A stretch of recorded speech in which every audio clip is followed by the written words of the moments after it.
Nos destaques do Panorama CBN de hoje, eu conto para você que a Polícia Civil do Distrito Federal cumpriu hoje mandados de busca e apreensão contra um dos filhos de Jair Bolsonaro, o Jair Renan. Ele é alvo de uma investigação que apura lavagem de dinheiro, estelionato, falsificação de documentos e sonegação fiscal. Na economia, o Senado aprovou o reajuste do salário mínimo para R$ 1.320 e também a medida que amplia a faixa de isenção do imposto de renda. Segundo a proposta, quem ganha até R$ 2.640 por mês está isento de pagar o imposto. O valor equivale a 2 salários mínimos. E no noticiário internacional, um dia após a morte do líder do grupo Wagner, o presidente da Rússia, Vladimir Putin, rompeu o silêncio. Putin enviou condolências à família do líder do grupo de mercenários e disse que Yevgeny Prigozhin cometeu erros graves na vida. Panorama CBN. Olá para você que está ouvindo o Panorama CBN, eu sou Juliana Prado e vou te contar em menos de 30 minutos tudo que foi notícia nesta quinta-feira, dia 24 de agosto de 2023.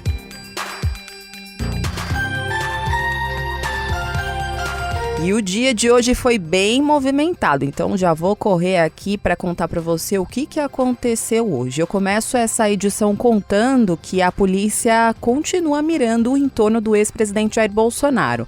Desta vez, a Polícia Civil do Distrito Federal cumpriu hoje mandados de busca e apreensão contra um dos filhos de Jair Bolsonaro, o filho 04, que é o mais novo. Jair Renan é alvo de uma investigação que apura lavagem de dinheiro, estelionato e também falsificação de documentos e sonegação fiscal. Outro alvo da operação de hoje, que é apontado como o mentor do esquema, foi o instrutor de tiro de Jair Renan, o Maciel Carvalho. Ele já tinha sido alvo de outras operações da Polícia Civil e foi preso hoje. Segundo a polícia, o instrutor de tiro de Jair Renan usava documentos falsos para registrar e vender armas, além de promover cursos e treinamentos de tiro por meio de empresas em nomes de laranja. De lá para cá, a polícia aprofundou as investigações e chegou a um esquema bem maior. A polícia descobriu que Jair Renan, que é filho de Bolsonaro, é apontado como um dos comparsas de Maciel. Eles teriam operado um esquema de empresas de fachada para encobrir o próprio patrimônio. E como é que funcionava aí esse esquema? Então, segundo a polícia, os suspeitos usavam um laranja para ocultar os verdadeiros donos das empresas fantasmas. E eles criaram uma identidade falsa para abrir contas bancárias. E com essa manipulação, eles forjavam relações de faturamento e outros documentos, inserindo declarações falsas e mantendo movimentações financeiras suspeitas, inclusive enviando dinheiro ao exterior. Só pela prévia aí do que eu contei para você, já deu para perceber que é um esquema bem sofisticado, né? E apesar aí desses indícios encontrados pelos investigadores, o senador Flávio Bolsonaro, irmão mais velho de Jair Renan, disse que essa operação é uma perseguição política. Olha, causou muita estranheza porque é uma pessoa que não tem onde cair morta e está sendo investigada por lavagem de dinheiro. Não faz muito sentido isso, né? E, assim, eu espero que esse critério seja usado para todos. Investigadores procurando pelo novo, ou seja, mesmo sem ter nada, independente do sobrenome. Tomara que isso vire uma praxe agora. Porque, ao que parece, é mais uma vez uma perseguição desenfreada em cima de Bolsonaro e todo o seu entorno. Depois de ouvir esse áudio, eu fiquei com a seguinte dúvida: o senador Flávio Bolsonaro é fã ou hater do próprio irmão? Os mandados de busca e apreensão foram cumpridos no Distrito Federal e em Santa Catarina, porque atualmente Jair Renan mora lá. Inclusive, ele é assessor parlamentar de um senador de Santa Catarina. Agora todos vão responder pelos crimes de falsidade ideológica, associação criminosa, estelionato, contra a ordem tributária e lavagem de dinheiro. O advogado de Jair Renan Bolsonaro, Admar Gonzaga, que inclusive já foi ministro do Tribunal Superior Eleitoral, diz que a Polícia Civil apreendeu o celular, um HD e também anotações do filho do ex-presidente. O advogado disse ainda para a nossa comentarista aqui da CBN, Andréa Sadi, que o filho do ex-presidente ficou surpreso com a operação. Em nota, os advogados de Maciel Alves de Carvalho disseram que a narrativa da autoridade não condiz com a verdade e será esclarecida perante a autoridade competente. Falando do entorno do ex-presidente Jair Bolsonaro, hoje o tenente-coronel Mauro Cid prestou um depoimento na CPI dos atos antidemocráticos lá na Câmara Legislativa do Distrito Federal. Ele chegou fardado e, por decisão do STF, o ex-ajudante de ordens do ex-presidente Jair Bolsonaro ficou em silêncio em boa parte do tempo. Hoje ele usou a mesma estratégia que ele fez lá na CPMI dos atos golpistas no Congresso no mês passado, ou seja, ele fez uma declaração inicial em que ele detalhou as funções de um ajudante de ordens, inclusive a fala foi praticamente a mesma, ele copiou e colou o mesmo texto e ele reforçou a estratégia dos novos advogados, mostrando que ele só atuava obedecendo ordens, nada mais além disso. Ele também falou que atuava como assessorado e que foi escolhido pelas Forças Armadas para ficar no cargo sem qualquer interferência nas reuniões e decisões políticas. Exatamente pela descrição inerente à função, não questionávamos o que era tratado nas respectivas agendas e reuniões. Recebíamos muitas ligações e pedidos de autoridades, de ministros de Executivo, Legislativo e Judiciário. Na mesma linha, nos 4 anos em que servi como ajudante de ordens, não estava na minha esfera de atribuição analisar propostas, projetos ou demandas trazidas pelos ministros de Estado, autoridades e demais apoiadores. Ou seja, não participava de atividades relativas à gestão pública. Depois dessa fala inicial, o ex-ajudante de ordens de Bolsonaro manifestou o direito de ficar calado. Aliás, ele só respondeu a uma pergunta. Ele respondeu que ele tem 44 anos de idade. Mas antes de responder essa simples pergunta, que não incrimina ninguém, ele olhou para o advogado como se estivesse pedindo autorização e o advogado concedeu aí essa autorização. O deputado da CPI, Fábio Félix, disse que não acredita que Mauro Cid era um mero ajudante de ordens. Eu não acredito na tese, e eu quero dizer isso para o senhor, olhando no olho, não acredito na tese que o senhor é um cumpridor de ordens e um carimbador. O senhor é ajudante de ordens, o senhor ocupa uma alta patente, o senhor está ostentando hoje aqui a sua farda com toda a projeção, com a sua história. O senhor era o braço direito, esquerdo e a sombra do ex-presidente Bolsonaro. O ministro civil do Bolsonaro ontem falou, inclusive, que o senhor estava em todas as altas discussões da República. E quando os ministros civis saíam, o senhor defendia as teses mais negacionistas ou as teses golpistas, segundo esse ministro civil falou à imprensa. Depois de não responder nenhuma pergunta, até o deputado bolsonarista pastor Daniel de Castro, do PP, pediu que Mauro Cid falasse. Quando não se defende, não significa que está concordando que o que alguém está falando. Não. Mas quando não se defende, fica assim uma pulga atrás da orelha. Aí, neste momento, Vossa Senhoria tem uma oportunidade extraordinária. Falar a verdade e trazer a justiça. É o que nós buscamos. Pudesse responder, e eu suplico aqui para Vossa Excelência, quebre esse silêncio, por mais que lhe seja um direito. Mesmo após esse apelo, Mauro Cid ficou calado. E tá pensando que hoje só teve uma CPI? Não, hoje teve também mais uma sessão da CPMI dos ataques golpistas lá no Congresso Nacional. E quem prestou depoimento hoje foi um outro ajudante de ordens de Bolsonaro, o sargento Luiz Marcos dos Reis. Ele foi chamado para depor por causa da suspeita de integrantes da CPMI de que pessoas próximas a Bolsonaro teriam financiado os atos golpistas.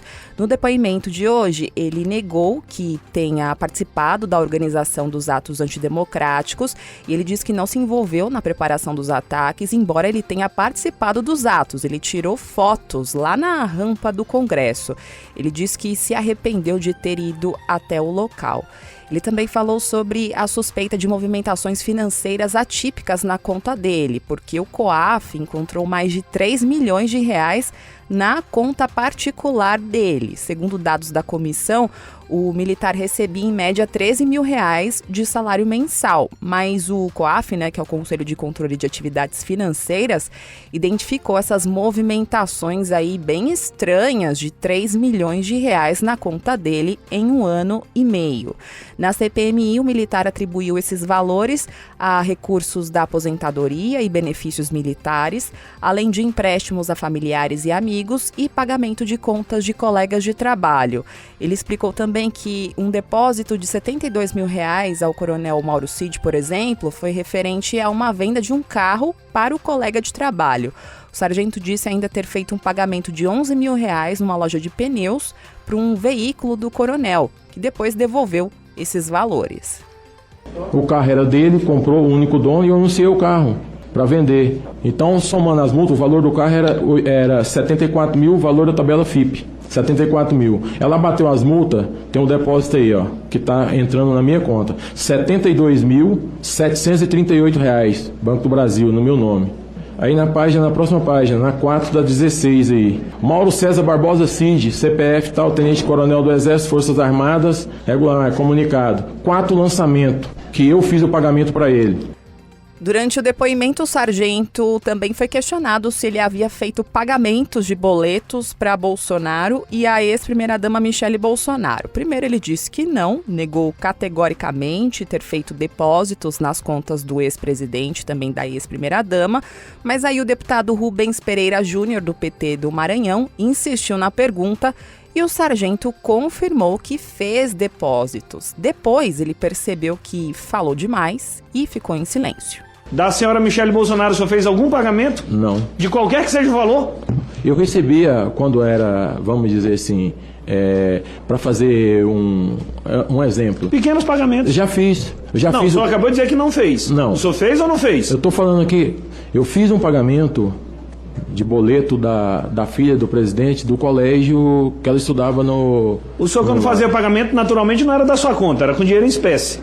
Mas aí volto, eu vou me permanecer silêncio porque essa Tudo parte bem, eu já de entendi. dinheiro em espécie... Toda vez que fala em dinheiro, o senhor vai dizer que... Mas já foi prestada a conta, o presidente mostrou os saques dele, depois já foi... Não, mas a pergunta, eu só estou perguntando como o senhor pagava. Se era com dinheiro em espécie, o senhor disse que prefere não responder, porque cartão corporativo o senhor já disse que não tinha. Nunca viu. Hoje também a CPMI dos ataques golpistas aprovou a quebra de sigilos da deputada Carla Zambelli e do hacker Walter Delgatti Neto.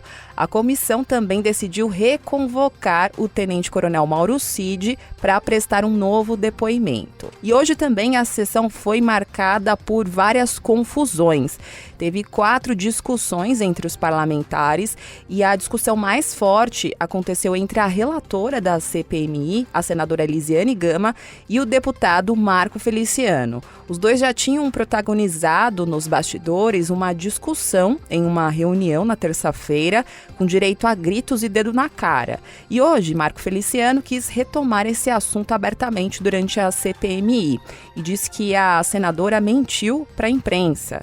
Aí a relatora rebateu as acusações e chamou Marco Feliciano de hipócrita e misógino. Mas eu quero dizer para o senhor que o senhor se tornou uma pessoa abjeta, misógina. O tratamento que o senhor dá às mulheres nesta casa é surreal. O senhor bateu nesta mesa e o Brasil inteiro viu em relação à deputada Soraya, à senadora Soraya. O senhor gritou comigo na última reunião e eu gritei porque eu contrapus ao senhor. Vocês são como sepulcros caiados, bonitos por fora, mas por dentro estão cheios de ossos e de todo tipo de imundice. Você foi um hipócrita comigo, você pediu perdão e você não levou em consideração o perdão. Agora eu vou fazer uma pausa no noticiário para contar para você um recado do patrocinador deste podcast. O mercado de energia solar, que está em constante crescimento, traz diversos benefícios para a sociedade e para o meio ambiente. E ao utilizar a irradiação do sol como fonte de energia elétrica, estamos fazendo uso de um recurso limpo, renovável e sustentável. E os benefícios de utilizar placas solares são inúmeros e para todos. As placas podem ser instaladas em residências urbanas, rurais ou imóveis comerciais. E além de economizar até 90% na conta de luz, a energia solar valoriza o imóvel, tem fácil manutenção e ainda conta com um processo de contratação simples e 100% digital.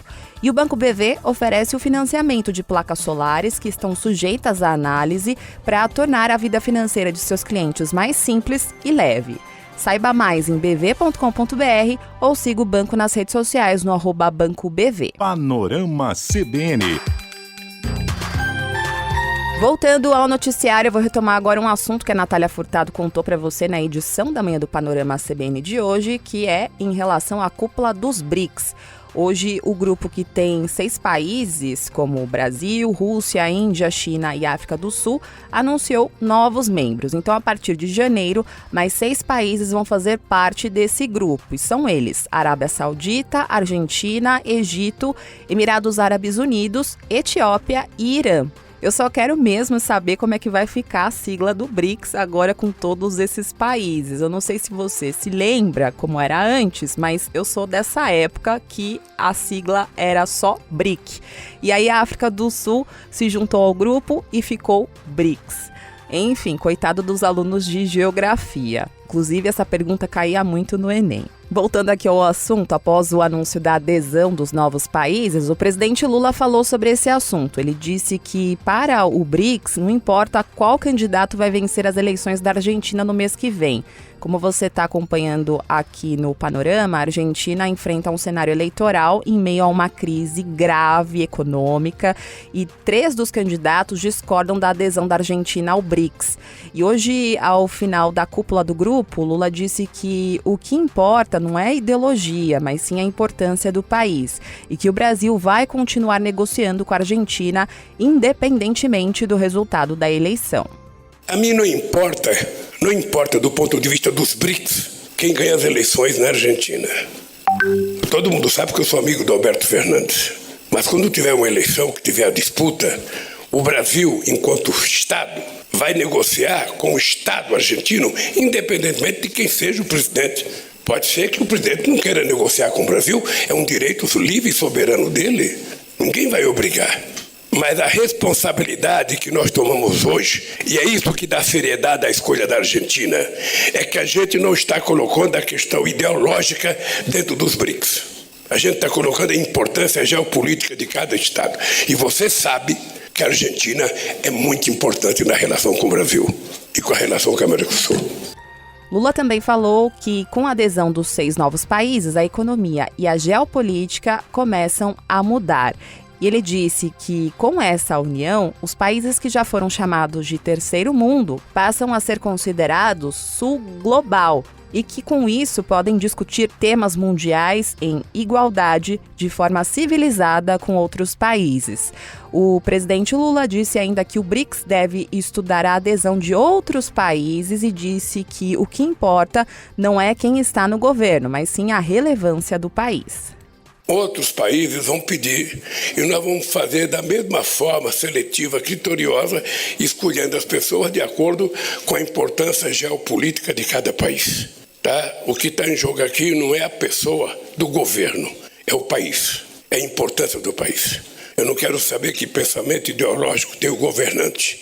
Eu quero saber se o país está dentro dos critérios que nós estabelecemos para as pessoas fazerem parte dos BRICS. O BRICS agora passa a representar 46% da população mundial e 36% do PIB do planeta. Em termos econômicos, o maior exportador de óleo cru do mundo, a Arábia Saudita, e o dono da maior reserva de gás natural do planeta, o Irã, vão fazer parte desse grupo. Ao mesmo tempo, a Argentina é o contraponto do grupo porque vive uma crise, como eu contei para você. Inclusive, o presidente argentino Alberto Fernandes disse hoje que o convite para fazer parte do grupo dos BRICS será uma grande oportunidade para fortalecer a nação e que abre um novo cenário para o país. Já o Egito, que é geograficamente posicionado entre o norte da África e o Oriente Médio, se tornou recentemente um dos países mais importantes nas negociações internacionais, já que construiu relações fortes com a China e a Rússia e, ao mesmo tempo, com os Estados Unidos. Então, é um país bem estratégico. Só que, depois desse anúncio, o criador do termo BRIC, que na época não tinha África do Sul, o economista britânico Jim O'Neill, disse em entrevista à BBC News Brasil que o anúncio da expansão do bloco não segue um critério lógico e que ele acredita que o Brasil pode perder influência dentro do grupo.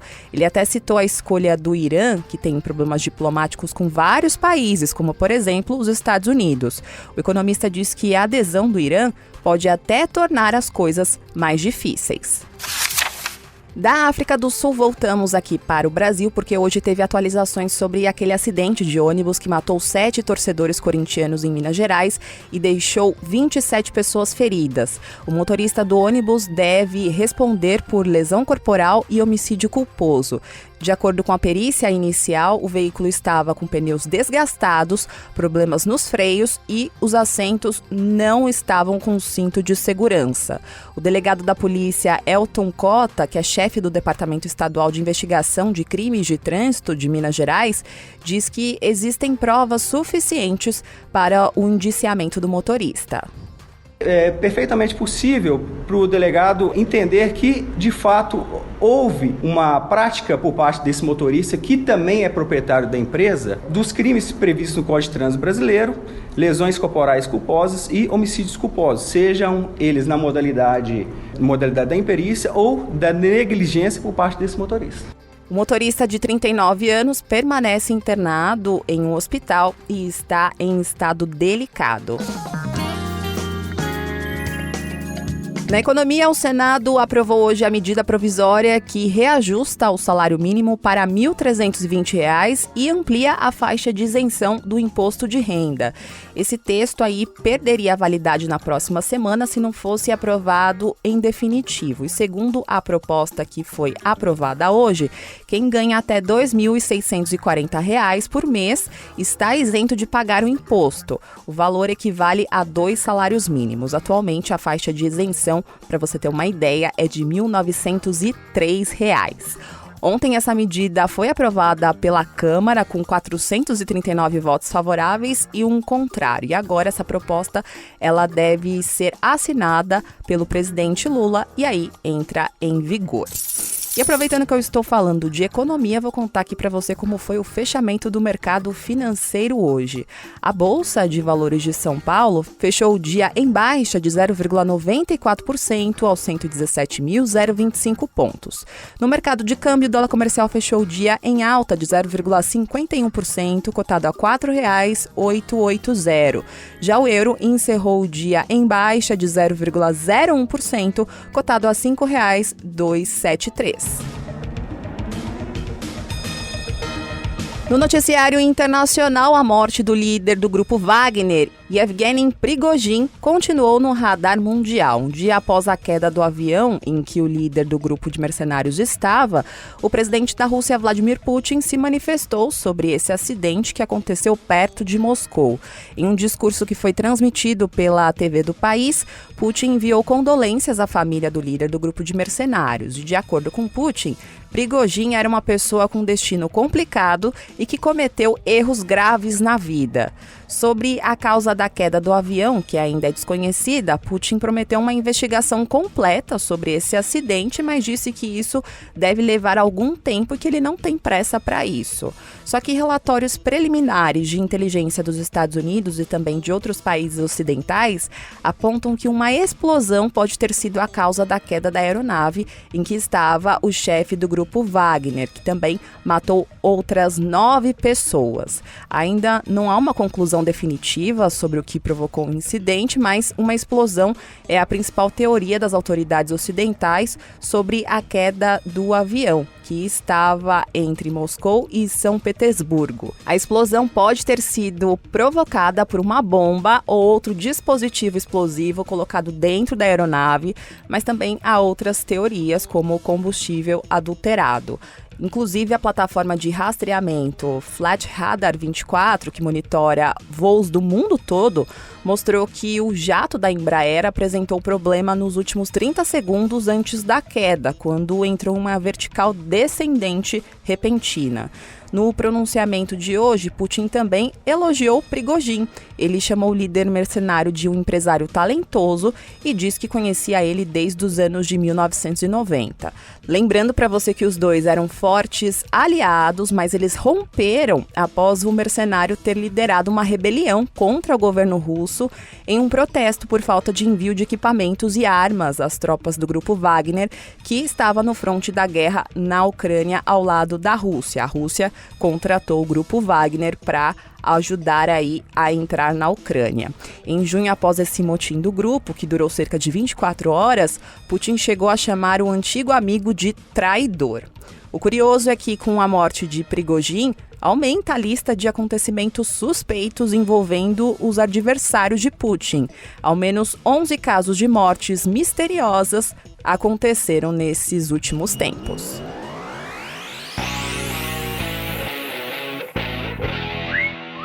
E no esporte, a FIFA abriu hoje um processo disciplinar contra o presidente da Federação Espanhola de Futebol, Luís Rubiales, por causa daquele beijo forçado que ele deu na jogadora da seleção da Espanha, Reni Hermoso. O caso aconteceu durante a entrega de medalhas na final da Copa do Mundo de Futebol Feminino no domingo. O Comitê Disciplinar da FIFA informou que só vai fornecer mais informações sobre esses processos depois de emitir uma decisão final sobre o assunto. A jogadora Reni Hermoso declarou ainda no estádio, no domingo, que não gostou aí dessa agressão de Rubiales. Ontem ela pediu punição no caso. Agora, eu vou indo nessa. Muito obrigada pela companhia de hoje. O roteiro e a produção deste episódio foram feitos por mim e a sonorização é do Anderson Wendel, o Tico. E você pode me encontrar lá nas redes sociais, no @Juliana_Deprado no Twitter, no Insta é só procurar por @JulianaDeprado e tem também o e-mail que é o juliana.prado@cbn.com.br. E não se esqueça que amanhã tem a edição da manhã do Panorama CBN, a partir das 7 horas da manhã, com a Natália Furtado. Combinado? Beijos pra você e até mais!